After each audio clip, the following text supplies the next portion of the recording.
Believe it or not, 100 years ago, there were muscle cars in the air. Yes, these were hot rods in the sky, and Hispano-Suiza single overhead cam engines powered a majority of these fighter planes. Now, in World War I, the Spad 7 and the Spad 13 were the most famous warplanes that had V8 single overhead cam fighter plane engines. And then in World War II, they used Dewoitine D520 engines that had a Hispano-Suiza V12. So I'm showing you sort of a variety from both periods, World War I and World War II.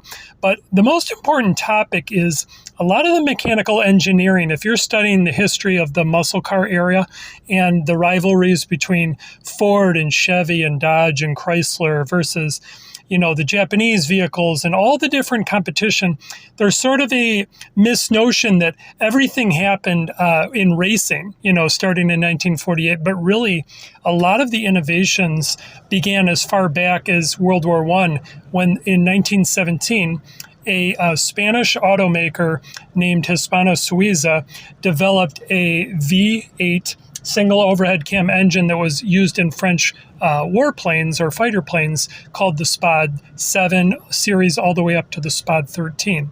Then by World War II, they finished off with the Dewoitine D520 engines, which had a V12 engine. These are some of the most aggressive, maneuverable airplanes.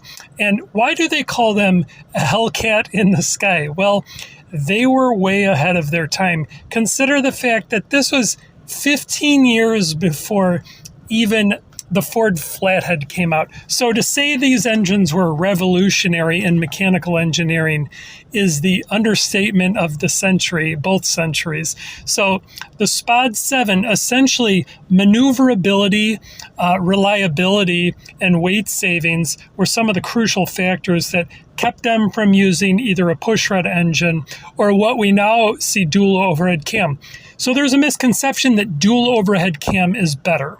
So let's talk about what actually that means. So the reason warplanes like these single overhead cam engines you see here decided to go with single overhead cam instead of a pushrod is pushrods, the heat of an engine during that high of an altitude were affected too much where they decided to eliminate the pushrods and do, cam over the block.